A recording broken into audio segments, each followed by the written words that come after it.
हरिओम, जय श्री राधे।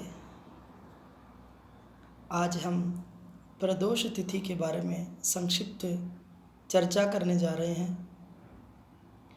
हिंदू धर्म के अनुसार प्रदोष तिथि को भगवान शिव से जोड़ा जाता है।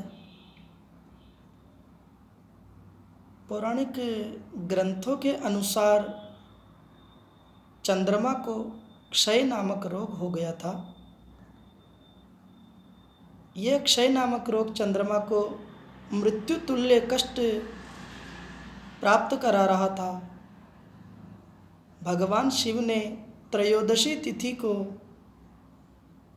चंद्रमा को इस क्षय नामक रोग से मुक्त कर पुनः जीवन प्रदान किया था। अतः इस तिथि को प्रदोष की तिथि के नाम से जाना जाता है। प्रत्येक मास में एक प्रदोष तिथि कृष्ण पक्ष में तथा एक प्रदोष तिथि शुक्ल पक्ष में आती है। इस प्रकार प्रदोष प्रत्येक मास में 2 बार आती है। हमें प्रदोष का व्रत करना चाहिए। इससे हमें क्या लाभ हो सकता है? प्रदोष काल में हमें पूजा करनी चाहिए। प्रत्येक प्रदोष के दिन सूर्यास्त से लेकर के रात्रि प्रारंभ का जो समय है उसके बीच का जो समय है उसे प्रदोष काल माना जाता है।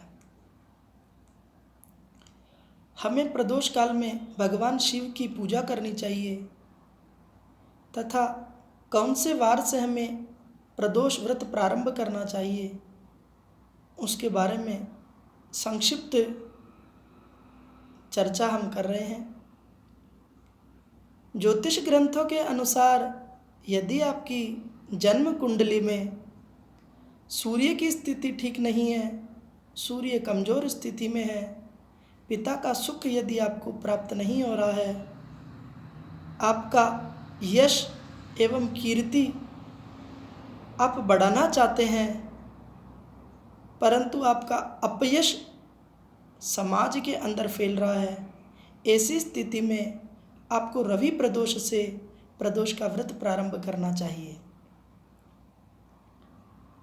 यदि आपका मन संतुलित नहीं है, मातृ सुख आपको प्राप्त नहीं हो रहा है, आपका मन किसी कार्य को लेकर के भटक रहा है, किसी भी कार्य को करने में आप समर्थ नहीं हो पा रहे हैं तथा आप अपने मन के ऊपर कंट्रोल नहीं कर पा रहे हैं, शांति नहीं बना पा रहे हैं, जीवन में शांति को प्राप्त नहीं कर पा रहे हैं, तो आपको सोम प्रदोष से प्रदोष का व्रत प्रारंभ करना चाहिए।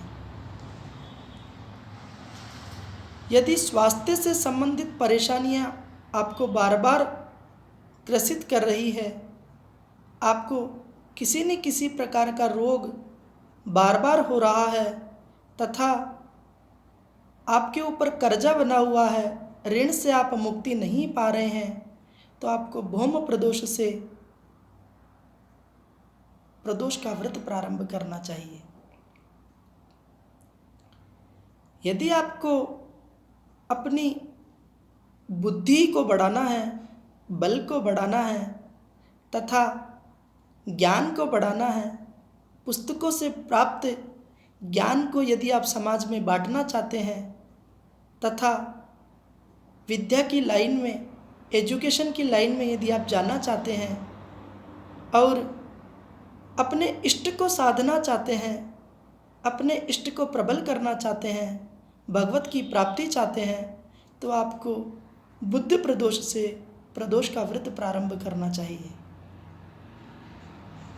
यदि आपकी कुंडली में पितृदोष बना हुआ है, आपके कोई भी कार्य समय पर, उचित समय आने पर संपूर्ण नहीं हो पा रहे हैं, बार बार उन कार्यों में किसी प्रकार की रुकावटें आ रही है, परिवार का सुख आपको प्राप्त नहीं हो पा रहा है, परिवार में पितरों की कृपा आपको प्राप्त नहीं हो पा रही है, आपकी कुंडली में पितृदोष बना हुआ है, काल सर्प योग की स्थिति बनी हुई है, ऐसी स्थिति में आपको गुरु प्रदोष से प्रदोष का व्रत प्रारंभ करना चाहिए।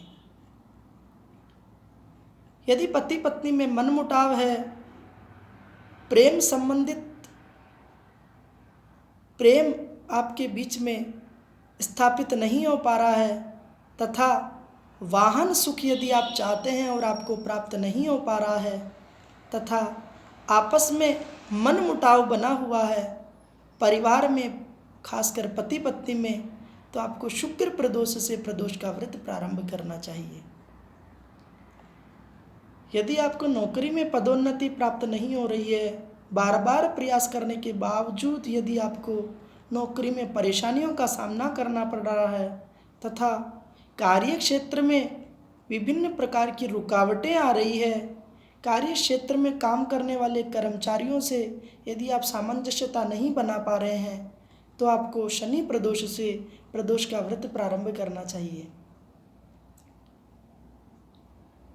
जैसा कि मैंने ऊपर बताया, सायंकाल के समय से लेकर के रात्रि का जो समय प्रारंभ होता है, उस समय प्रदोष काल में हमें भगवान शंकर की आराधना करनी चाहिए, भगवान शंकर के नाम का जप करना चाहिए, तथा जल एवं दूध चढ़ा करके महिमन का पाठ करना चाहिए।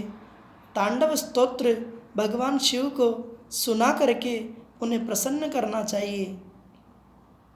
ऐसा माना जाता है कि प्रदोष काल में भोजन के समय हमें हरे मूंग का सेवन करना चाहिए। हरे मूंग पृथ्वी तत्व अन्न है, उससे हमारी मंदाग्नि शांत होती है। अतः हरे मूंगों का सेवन करके हमें प्रदोष का व्रत संपूर्ण करना चाहिए।